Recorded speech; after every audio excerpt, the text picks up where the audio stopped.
According to several reports, a group of Man United players are close to falling out with the manager Ole Gunnar Solskjaer, following the team's abysmal performances in the last 2 weeks. The group could already include Uruguay international Edinson Cavani, who normally isn't the type, but isn't happy with the Norwegian tactician.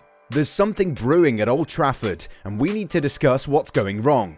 Italy were on a seemingly endless winning streak, but then they met a resurgent Spain side who sealed their place in the Nations League final. We never saw that coming. Did you? Meanwhile, Juventus's hunt for a proper striker continues, and the Bianconeri might have found someone worthy of the position who's currently struggling for regular minutes in France, but has a lot of experience of playing in top-flight Italian football. Is Manchester United's training ground ready for another world war? Yes, this is one of our most unique bits of news on today's video, so you better make sure to subscribe and tickle the little bell icon. Let's begin. Manchester United are legally required to convert their training ground into a potato farm in the event that war breaks out. While this story might seem a bit absurd, it's true, and it's been confirmed by Sir Alex Ferguson. When the legendary Scottish manager took charge of the club in 1986, he thought that the previous training ground, the Cliff, was mediocre and too shabby. The training ground is still being used today, even though Sir Alex thought that it offered players and coaching staff no privacy. So in 2000, the training ground moved to the AON training complex in Carrington. While that one is also no longer a state-of-the-art centre, there are some rather unreal clauses attached to the contract. According to Fergie, in the event that Britain goes to war, the area will be converted into potato fields. Not only that, the paperwork says that the club also needs to make room for Canadian geese. The Cliff was great when I first came, but then the club grew, the 79-year-old said on the United podcast. We had to put an extension in the indoor place for the boys to dress because we had no space in the actual building. So then I started to wander around Manchester looking for a piece of ground that we could build a new training ground on. We're hunting everywhere, in North Manchester in particular. Ferguson then reveals about certain contractual clauses that were surreal. The size of the land we were getting, I think it was 28 acres or something, but there were restrictions which I can't understand today.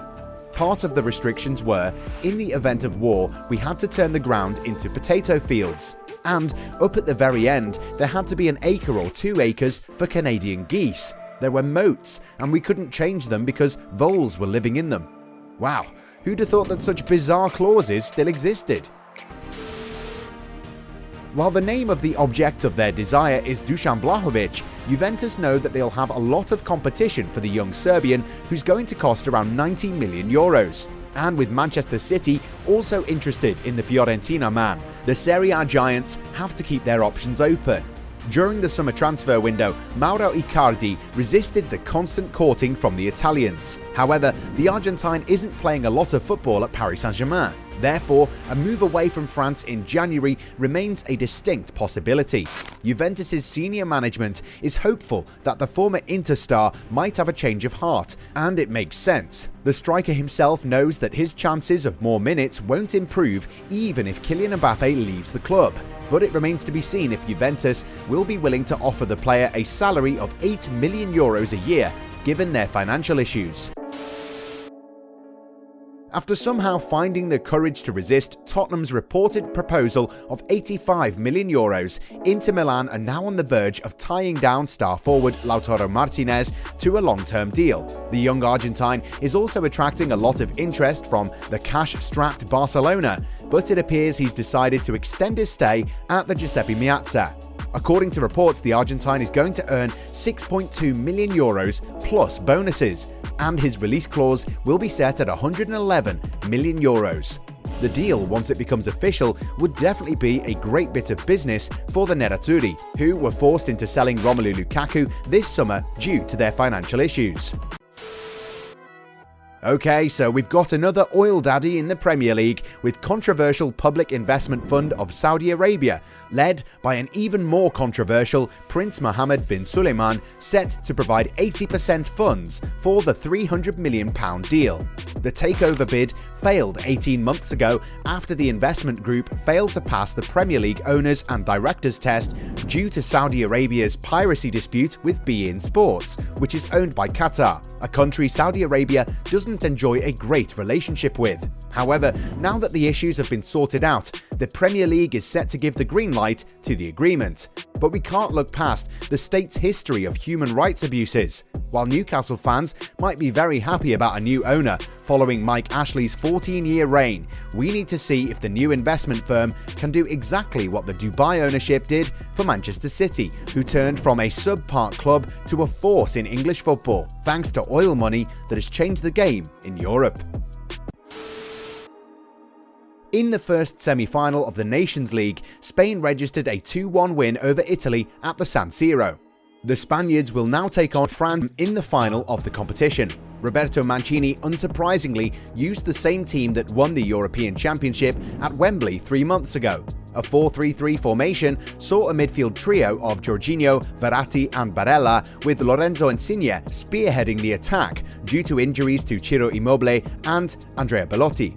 Luis Enrique, on the other hand, decided not to field a recognised striker and instead had a 3-man attack comprising Ferran Torres, Pablo Sarabia and Oyarzabal.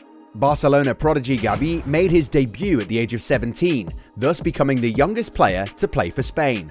The game started in a similar pace as you would have expected, but things changed drastically after Leonardo Bonucci was given cautions in the 30th and 42nd minutes. The Juventus man's expulsion left Italy with 10 men on the pitch, and that's exactly when everything changed. Ferran Torres ended up scoring goals in either side of the two halves, and while Italy did manage to pull one back, it was a little too late for them to hold on to their record-breaking winning streak. And while the City man had his name on the scoresheet, we can't ignore Oyarzabal's performance. He might not be the biggest star in La Roja's squad, but the Real Sociedad winger was active and available throughout the game, setting up Torres with 2 sublime passes. Another thing that we noticed during the game was the attitude of fans towards Gigi Donnarumma. The Paris Saint-Germain shot stopper was booed by his fans every time he had the ball. It was expected given how he'd left AC Milan for PSG as a free agent.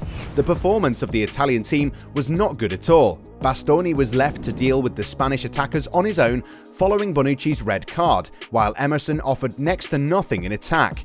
Nico Barella, meanwhile, was unable to compensate for his team's insufficient performance and was overwhelmed by the Spanish midfield. The same goes for Jorginho, who was pretty much nullified by Gavi and was eventually replaced by Pellegrini, who found the net for the Azzurri late in the game.